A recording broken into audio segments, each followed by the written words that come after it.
Elle s'appelle Aude Bolopion. Alors, je vais lui donner un petit peu qui elle est, je vais un petit peu vous la présenter. Elle a reçu un doctorat en robotique en 2010 à l'université Pierre et Marie Curie à Paris. Elle a ensuite rejoint le CNRS en 2011 en tant que chargée de recherche.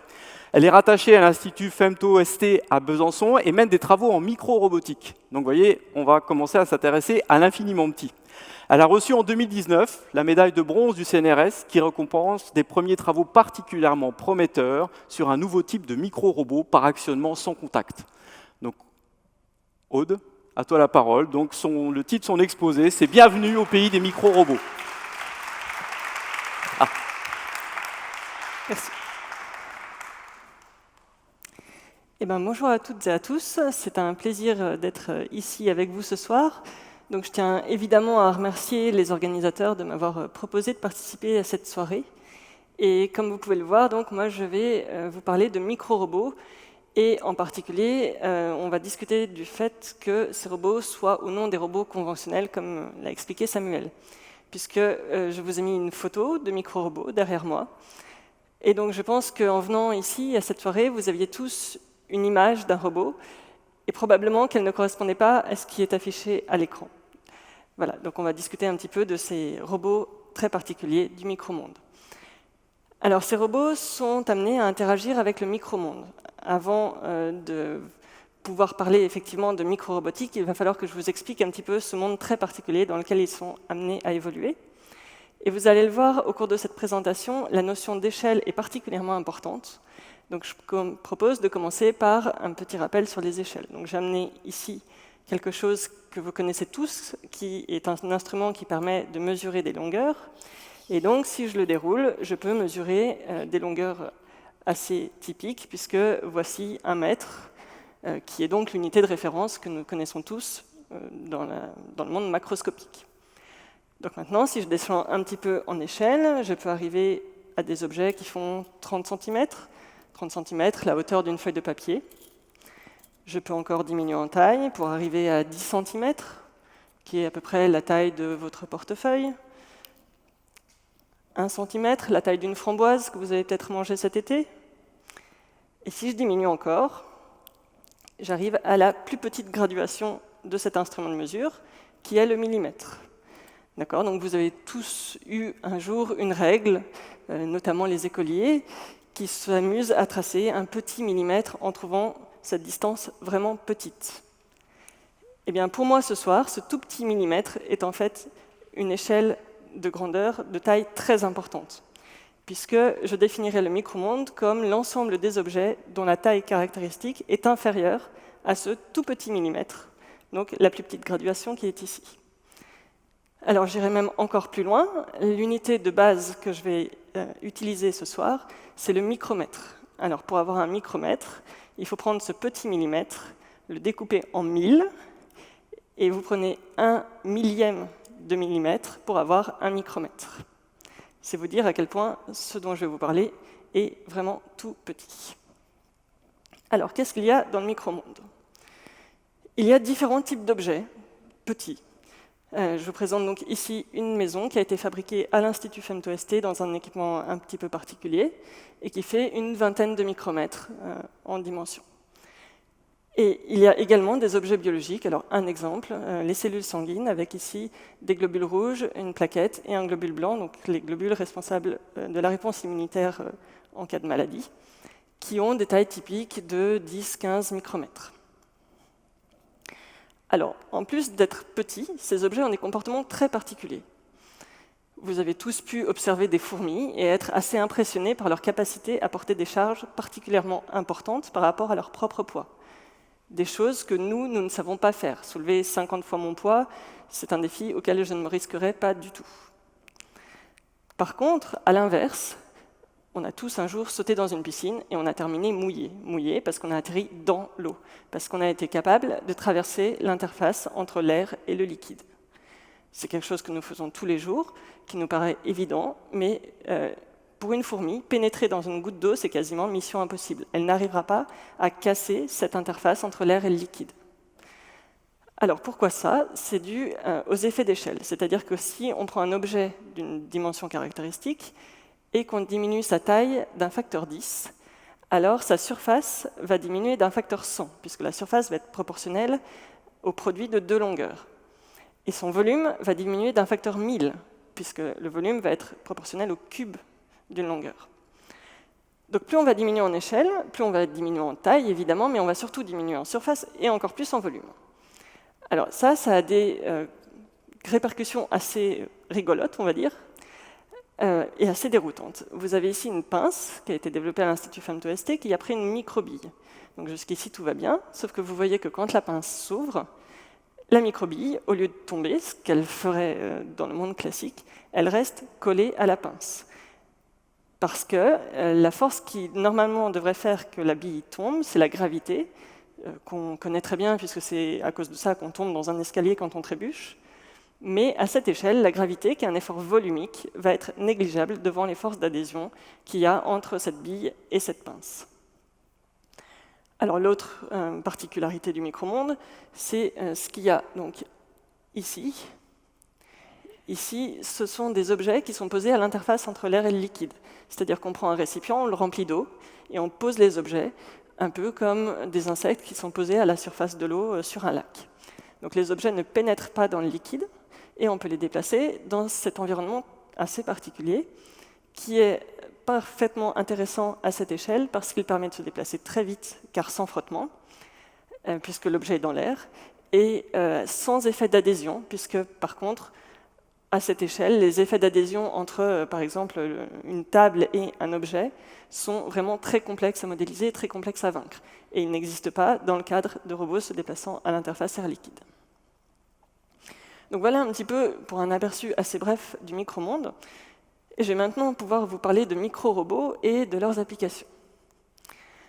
Alors avant de vous parler de micro-robots, je vous parle de robots en général. Donc un robot, c'est des capteurs, des actionneurs et une unité de commande. C'est ce que vous verrez toute la soirée.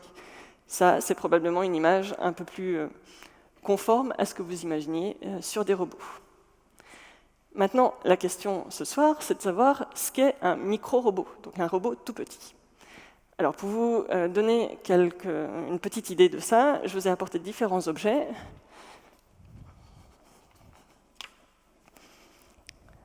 Alors, je vous ai amené ceci. Ceci, vous le reconnaîtrez, c'est une allumette. Donc, je voudrais savoir qui, parmi vous, trouve que cette allumette est d'une taille démesurée. Donc, levez la main si vous trouvez cette allumette de taille démesurée. Et maintenant, qui pense qu'elle est plutôt d'une taille raisonnable? Il n'y a pas beaucoup de monde qui trouve cette allumette de taille raisonnable. Effectivement, elle est plutôt grande. Donc, je vais la déposer ici. Et je vais aller chercher la suite.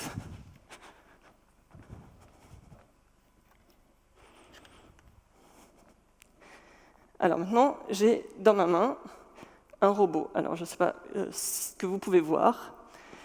Et donc je vais vous reposer la même question. Qui pense que ce robot est d'une taille démesurément grande? Levez la main.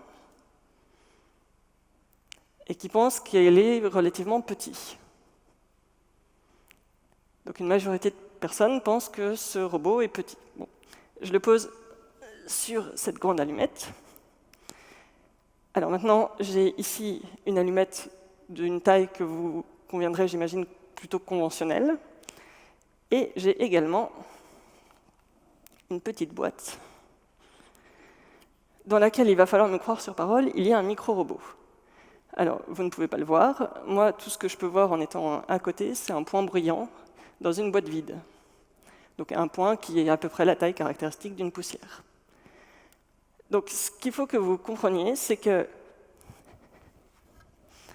le rapport de taille entre cette allumette démesurément grande et cette allumette de taille conventionnelle, c'est le même qu'entre ce robot que moi je qualifierais de démesurément grand et ce micro-robot. D'accord ? Cette allumette est 30 fois trop grande, mais ce robot est également 30 fois trop grand, puisque moi, je travaille sur des choses qui ont cette taille-là. Du coup, j'imagine que vous admettrez qu'il est assez compliqué d'intégrer les actionneurs, les capteurs et l'unité de commande dont je vous ai parlé dans quelque chose de cette taille-là, qui est 30 fois plus petit que ceci. Alors pire encore, c'est l'énergie, puisque embarquer de l'énergie, ça veut dire par exemple embarquer une pile, sauf que dans ce cas, l'énergie que vous embarquez est proportionnelle au volume de la pile, ou alors vous embarquez quelque chose qui ressemble à des panneaux solaires, auquel cas l'énergie que vous récupérez est proportionnelle à la surface des panneaux solaires. Mais on a vu tout à l'heure que les effets d'échelle faisaient que ces effets volumiques ou surfaciques devenaient négligeables quand on diminue en échelle. Donc du coup, c'est complètement illusoire de vouloir embarquer de l'énergie.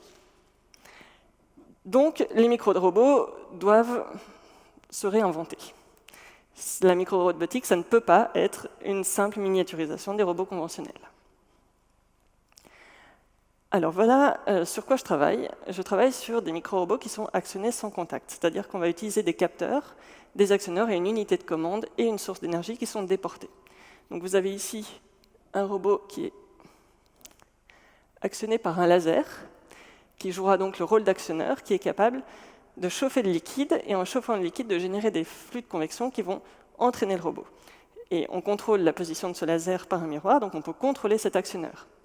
Et on le contrôle en fonction du retour d'une caméra, qui est ici, généralement montée sur un objectif de microscope, qui permet d'avoir le retour de la position. Donc c'est notre capteur de position. Et l'unité de commande, c'est un ordinateur de taille conventionnelle qui est posé sur une table à côté et auquel le miroir et la caméra sont branchés. Et du coup, avec ce capteur, ces actionneurs et cette unité de commande, on peut contrôler la position de l'objet, qui lui peut être microscopique, avec des lois de commande issues de la robotique conventionnelle. Donc, les micro-robots, micro parce que cette particule-là est effectivement microscopique, mais le robot en lui-même, effectivement, si on considère qu'il y a un actionneur de type, par exemple, laser, un capteur de type caméra, une unité de commande de type gros PC, c'est quelque chose d'en fait assez gros. Alors, donc, mes travaux de recherche, moi, consistent à modéliser, concevoir et contrôler ces micro-robots par actionnement sans contact. Donc pour ceci, je m'intéresse à plusieurs principes physiques de manière à pouvoir contrôler ces robots. Vous avez ici un exemple d'actionnement magnétique. Donc le principe est assez simple, hein. Si vous avez deux aimants, ils vont s'attirer. Ici, ce n'est pas deux aimants, ce sont des bobines qui permettent de créer un champ magnétique. Et en contrôlant le courant dans ces bobines, je peux contrôler le champ magnétique et donc la position de la particule microscopique qui se trouve ici, en fonction du retour de la caméra. La particule que vous voyez tourner à l'écran, elle fait 60 micromètres de diamètre, enfin de longueur, c'est-à-dire qu'elle fait la moitié du diamètre de votre cheveu. Alors à l'écran, on la voit bouger, effectivement. Maintenant, ce n'est pas très spectaculaire. Si on analyse les images obtenues par la caméra, voici ce qu'on obtient. Donc, avec une vitesse de 24 BL par seconde, qui ne veut pas dire grand-chose pour le moment, on voit qu'effectivement, elle a l'air de plutôt bien suivre la trajectoire de référence. Alors 24 BL par seconde, c'est que la particule est capable de parcourir 24 fois sa propre taille en une seconde. Parce que parler de vitesse absolue n'a pas beaucoup de sens. Une vitesse absolue, elle sera de quelques micromètres par seconde. Par contre, ramener à la taille, ça veut dire que si votre voiture faisait du 24 fois sa taille par seconde, elle ferait à peu près du 380 km/h. Et à 380 km/h, l'erreur de position obtenue sur cette courbe, à nouveau ramenée par rapport à la taille de votre voiture, serait de 70 cm. Donc à 380 km/h, on est capable de suivre une trajectoire avec une précision de 70 cm. Alors ici, effectivement, c'est un petit peu moins précis. Par contre, là, votre voiture roulerait à plus de 2200 km/h. Alors, au-delà de ces robots par actionnement magnétique, ça c'est un autre exemple, un autre phénomène physique, c'est par actionnement électrique. Donc, à nouveau sans contact, vous avez ici des électrodes en noir sur les bords. Donc, ce sont des pistes en or déposées sur un substrat en verre, et la particule est posée dans un liquide. Et en venant commander la tension aux bornes de ces électrodes, on peut appliquer des champs électriques, donc à nouveau à distance, qui permettent de contrôler la position et l'orientation de l'objet. Donc en rouge, vous avez la position et l'orientation désirée, et puis sinon, par transparence, vous voyez l'objet qui se déplace en utilisant des lois de commande qui sont tout à fait classiques en robotique. Et enfin, on peut également embarquer des outils sur ces micro-robots. Donc vous avez ici une micro-pince qui prend une bille qui fait 120 micromètres de diamètre, donc qui prend le diamètre de votre cheveu. Et elle fonctionne à nouveau sans contact, c'est-à-dire que l'ouverture et la fermeture sont commandées par un laser qui vient chauffer les doigts de la pince, et en chauffant les doigts de la pince, par dilatation thermique, la pince va s'ouvrir. Quand on arrête de chauffer, elle va se refermer. Alors là encore, on va tirer parti des effets d'échelle, c'est-à-dire qu'à cette échelle, les phénomènes d'inertie thermique qu'on connaît bien, un radiateur va mettre longtemps à chauffer dans la pièce, à cette échelle, les phénomènes d'inertie thermique sont négligeables et on peut ouvrir et fermer la pince en moins de 60 millisecondes. Donc voilà un petit peu pour les différents robots que je voulais vous présenter ce soir. Et maintenant, pour finir, quelques mots sur les enjeux de la micro-robotique. Alors, ils sont multiples, notamment le fait d'explorer la matière, donc de mieux comprendre les phénomènes qui se déroulent à cette échelle microscopique, qui en fait ont une importance assez grande dans notre monde, à nous, dans le monde macroscopique. De construire des micro-machines, donc des objets artificiels toujours plus complexes, notamment pour faire des capteurs ou des actionneurs toujours plus miniaturisés. D'intervenir dans le corps humain en proposant des outils toujours plus précis, toujours plus petits, de manière à limiter les effets indésirables sur les patients. Donc, l'orateur suivant vous présentera plus en détail cette thématique. Et de développer la thérapie cellulaire, donc de proposer ces outils micro-robotiques, cette capacité à contrôler la position d'objets microscopiques pour faire du tri de cellules. Donc, personnellement, c'est ce domaine applicatif qui m'intéresse plus particulièrement et que je vais vous présenter un tout petit peu plus en détail, puisque je travaille en étroite collaboration avec l'Établissement français du sang pour proposer des puces fluidiques capables de contrôler la position de cellules sanguines, avec ces champs électriques que je vous ai présentés précédemment. Donc le but, c'est de venir isoler des lymphocytes, donc des cellules du système immunitaire, qui ont des propriétés particulières et qui pourront être utilisées ensuite comme médicaments dans le cadre d'approches d'immunothérapie. Donc en utilisant les cellules du système immunitaire comme médicaments à la place des molécules chimiques qu'on utilise actuellement. Donc comme vous le pouvez voir, cela requiert de travailler dans une salle d'une grande propreté, puisque ce qu'on contrôle est de la taille d'une poussière, donc il faut éviter toutes les poussières dans la salle, d'où la blouse, les surchausses, les gants, les lunettes. Et pour pouvoir développer ces plateformes, donc à nouveau, vous retrouvez tous les actionneurs et les capteurs qui sont macroscopiques, pour pouvoir venir dans cette petite puce faire du tri de cellules. Voilà, et la dernière chose que je voulais préciser, c'est que les robots sont tout petits. Par contre, il y a une grande équipe qui travaille dessus. Et du coup, je tiens à tous les remercier ici, ainsi que vous pour votre attention.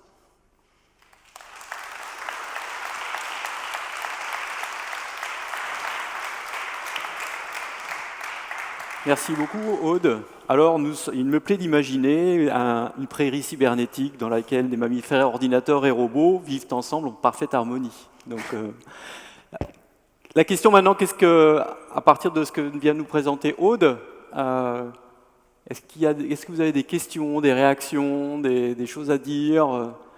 On est dans quelque chose qui est quand même inattendu. On explore un monde qui n'est pas courant.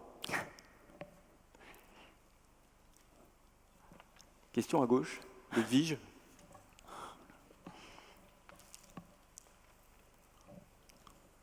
C'est pour lancer un peu les sujets, parce que vous savez que je ne suis pas du domaine. Avec Aude, on se connaît depuis sa médaille. Mais je suis étonnée qu'on appelle un robot une petite pièce sur une surface qu'on pousse avec un laser, en fait, ou pour laquelle on change l'environnement. Ça reste un robot. Alors vous l'avez dit, vous avez dit, le robot c'est l'ensemble, et c'est pas que le micro-robot, c'est l'actionneur qui est autour. Mais comment on s'est dit que ça pouvait être un robot, en fait? C'est un robot dans le sens où on peut contrôler la position, quelles que soient les propriétés de l'objet, on peut garantir la précision du contrôle de trajectoire, du contrôle de position, en faisant varier les entrées d'un système, donc en faisant varier la manière dont on va commander cette particule. Donc effectivement, c'est un abus de langage d'appeler ceci un robot. C'est vraiment l'ensemble qui est réellement le robot. Merci.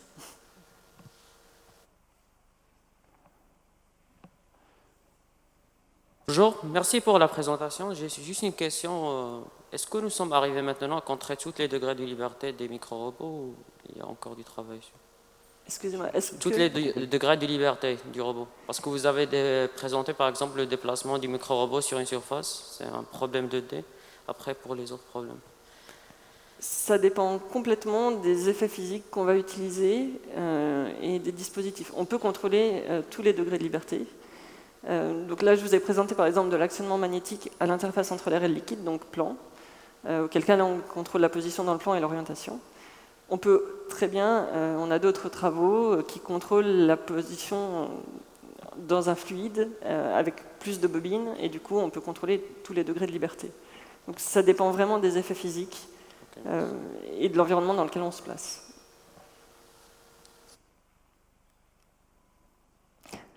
À vous. Merci pour ce bel exposé.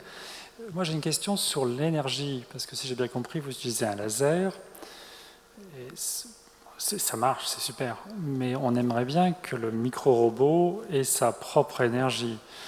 Alors, vous avez dit que c'était difficile. D'un autre côté, dans la nature, on voit bien que nos cellules, elles ont de l'énergie, elles se débrouillent très bien. Est-ce qu'il y a des pistes pour que ces micro-robots aient de l'énergie, soient donc autonomes, pour répondre à la question d'Edwige? Alors effectivement, il peut y avoir des pistes pour récupérer de l'énergie.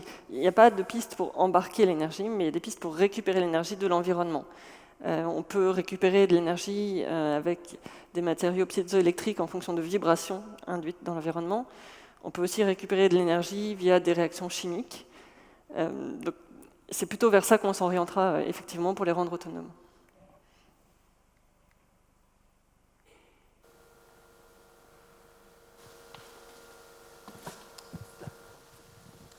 Bonsoir. Donc pour moi, la question elle est assez simple, ça rejoint un peu mon collègue, c'est que pour l'autonomie, mais à ce que j'ai compris, toutes vos manipulations actuelles sont faites par un opérateur humain. Il n'y a pas pour l'instant d'autonomie au niveau décisionnel ou intelligence artificielle.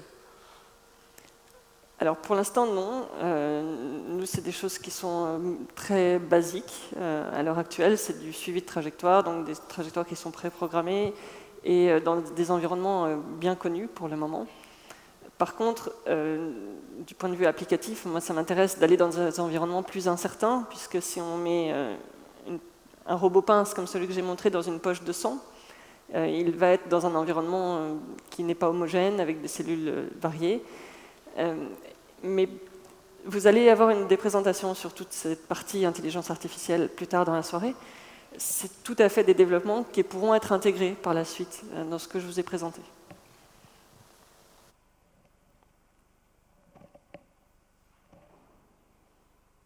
Plus de questions? Moi j'ai une petite question. Puisque en fait, la robotique telle que tu la présentes, on est au niveau de la matière, de la structure de la matière. Quelles sont les études et comment on en arrive à travailler sur ce genre d'objet? Parce que finalement, robot, on imagine de la mécanique, on imagine de l'informatique, et là, rien de tout ça n'est présent, quasi. Donc qu'est-ce qui nous amène, qu'est-ce qui t'a amené, quel est le cursus qui t'a amené à t'intéresser à ces êtres-là, ces objets-là, et leurs propriétés, les fonctionnalités? Alors, effectivement, il n'y a pas de mécanique, c'est toujours très simple. En plus, quand on les fabrique, c'est dans des salles spéciales, avec des équipements spéciaux qui marchent par dépôt de couches, puis structuration de cette couche-là, puis on remet une couche. Donc c'est vraiment des choses très particulières qui sont loin de ce qu'on peut imaginer, et en fait qui se rapprochent plus de tout ce qui est chimie. Et nos principaux collaborateurs sont des chimistes, justement, pour pouvoir mieux maîtriser les interactions et puis la fabrication de ces petits robots. D'accord.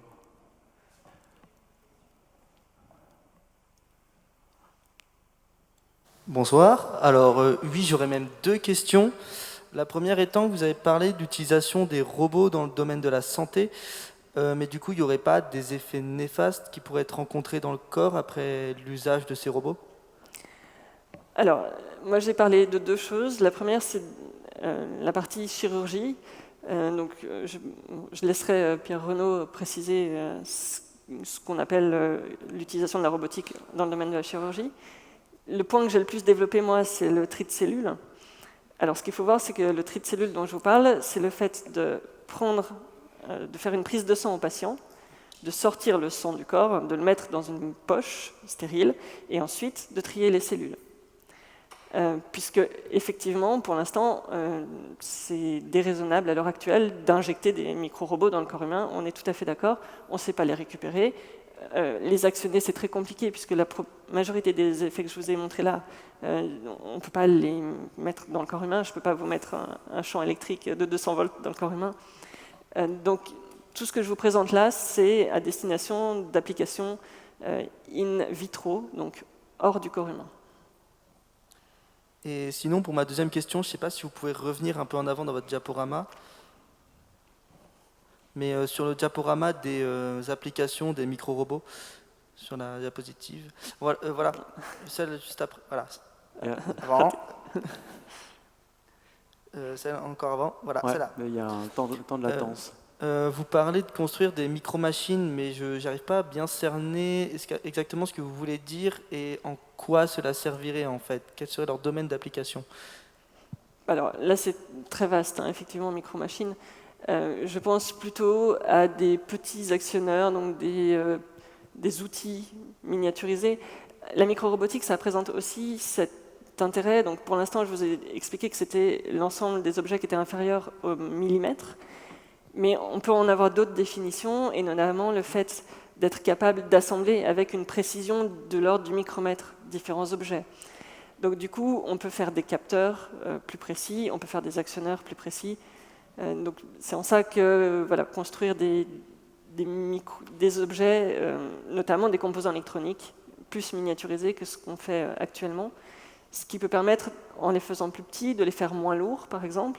Et en les faisant moins lourds, on peut penser à tout ce qui est développement spatial, où le poids embarqué a une importance capitale. D'accord, merci. Ok, je crois qu'on est dans les temps. Merci beaucoup, Aude. De rien. Et puis, on va continuer notre exploration dans le fabuleux monde des robots et de leurs différentes tailles. En fait, on a choisi on peut l'applaudir d'ailleurs, ouais, évidemment.